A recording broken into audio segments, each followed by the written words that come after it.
subwoofers. So we have in the new lineup the Marine subwoofer.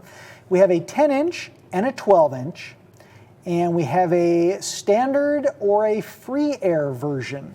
So why do we have a free air version, Jacob?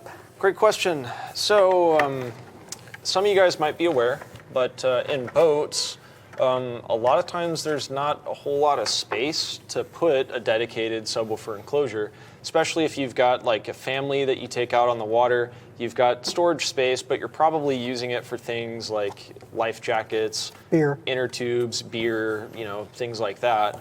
So you don't want to take up a whole ton of space with a subwoofer enclosure. If you have the luxury, great. That's why we offer standard subwoofers. But a lot of times people will just cut a hole into one of those compartments, like on the helm of a boat or into a storage compartment, and mount a free air subwoofer directly to the hull of the boat underneath the seat or something like that.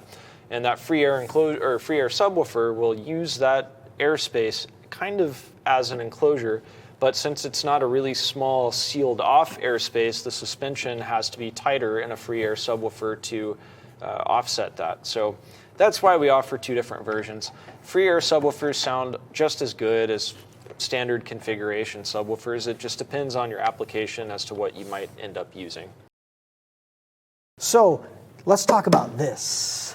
Yeah, so this is basically gigantic marine version of, it's not gigantic, but it looks big right in front of me. Yes. It's a marine version of our passive radiator subwoofer enclosures designed for cars. A couple different unique things about it. Instead of using MDF for the enclosure, we use like a composite ABS type material. Rotomolded type ABS type material that is going to be UV resistant, it's water resistant, and it's extremely, extremely sturdy.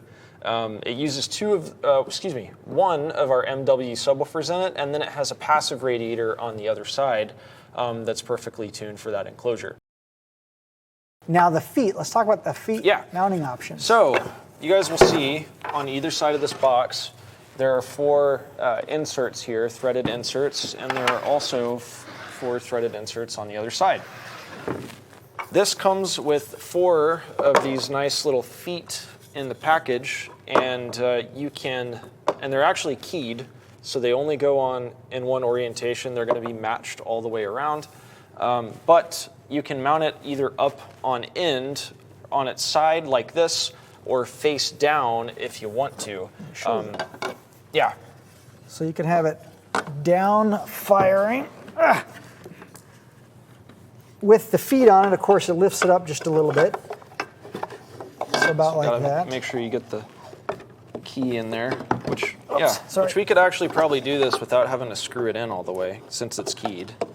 Just push the little like that deals into the hole. Yep, there you go. So you can down fire it, you can flip it over and up fire it.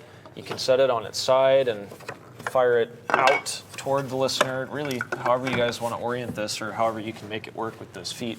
They're really stout. Yeah, this thing sounds really good. We also listened to this for our KICKER U demonstration, and one of the comments that we got was they were surprised by the bass response of it, because it's such kind of like a compact enclosure. They weren't expecting it to play as low and as loudly as it did. But 400 watts RMS power handling on this guy, and it is available in a 10-inch 2-ohm configuration.